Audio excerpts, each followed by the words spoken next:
to lesson 2, the Thieves' Story. Paragraph second last.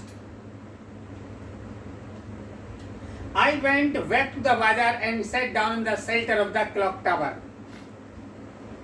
The clock showed midnight. I felt for the notes. They were damp from rain.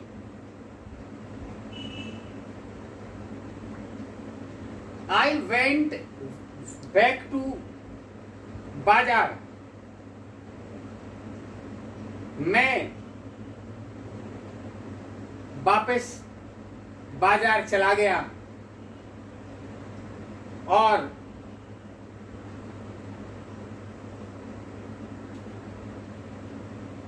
मैं एक clock tower के नीचे शरण लेकर बैठ गया. घड़ी में समय अधरात्रि का दिखाया. मुझे ऐसा अनुभव हुआ कि they were damp from rain. कुछ वर्षा की बौछारें थी. Anil's money. In the morning he would probably have given me 2 or 3 rupees to go to cinema.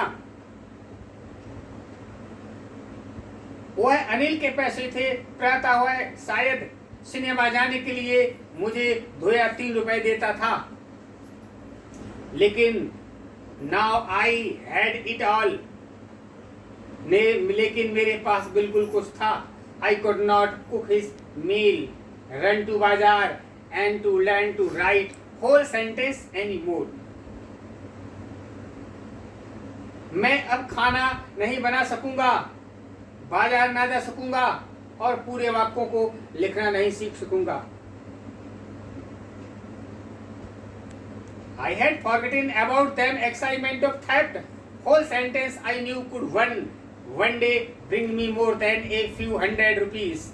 It was a simple matter to steal. चोरी की उत्तेजना में मैं सारी बातों को भूल चुका था. पूरे वाक्यों को लिखना नहीं सीख सकूंगा की अपेक्षा कहीं अधिक रुपए ला सकते थे. यही चोरी करने के लिए एक साधारण बात थी. Sometimes just a simple bit to caught. कभी कभी पकड़े जाने की भी बात थी. What to be a really big man, a clever and respected man.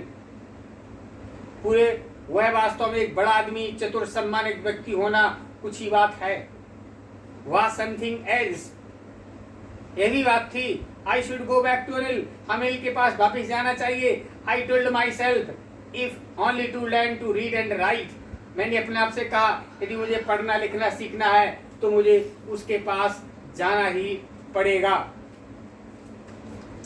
I hurried back to the room feeling very nervous, for it is much easier to steal something than to return undetected. I opened the door quietly, then stood in the doorway in clouded moonlight. Anil was still asleep. मैं घबराता हुआ जल्दी वापस कमरे की ओर गया क्योंकि कोई चीज चुराना कहीं अधिक आसान है अपेक्षाकृत बिना पता चले उसको लौटाना अधिकृत है. मैंने चुपचाप दरवाजा खोला, फिर दरवाजे के रास्ते में खड़ा हो गया बादलों से घिरे चंद्रमा के प्रकाश में. अनिल अब भी सोया हुआ था. I crept to the head of bed and my hand came up with the notes. I felt his breathe my hand.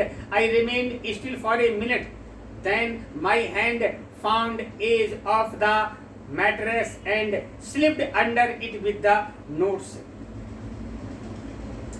मैं बिस्तर के सिरहाने की ओर रेंग कर गया और नोट मेरे हाथ में थे. मुझे हाथ पर उसकी सांस महसूस हुई. मैं एक मिनट शांत रहा, फिर मेरा हाथ गद्दे के किनारे पहुंच गया. उसके नीचे मैंने नोटों को रख दिया. I awoke late next morning to find that Anil had already made a tea. He stretched out his hand towards me. There was a 50 rupees notes between his finger. My head sank. I thought I had been discovered. मैं अगली सुबह देर से उठा. मैंने देखा अनिल पहले से ही चाय बना चुका था. उसने मेरी ओर हाथ बढ़ाया. उसकी उंगलियों के बीच में 50 रुपए का नोट था. मेरा हृदय बैठ गया। मैंने सोचा कि इसे मेरी चोरी के बारे में पता चल गया। I made some money yesterday, he exclaimed. Now you will be paid regularly. उसने बताया कल मैंने कुछ पैसा कमाया था, अब तुम्हें नियमित रूप से वेतन मिलेगा। My spirits rose, but when I took the notes, eyesight was still bad from the night's rain. मेरा उत्साह बढ़ गया जब मैंने नोट लिया। मैंने देखा कि रात की वर्षा अभी भी मैं भीगा हुआ था। उसने कहा कि today we will start writing sentence. अब हम वाक्य लिखना आरंभ करेंगे। He knew, but neither his lips nor his eyes showed anything. वह जान गया, पर ना तो उसके होठों ने ना ही उसके नेत्रों ने कोई बात प्रदर्शित की। I smiled at Anil in my most appealing way. मैं अपने बड़े आकर्षक ढंग से अनिल की ओर मुस्कुराया। And smile came itself. मुस्कुराहट बिना किसी प्रयास के स्वतः प्रकट हुई थी।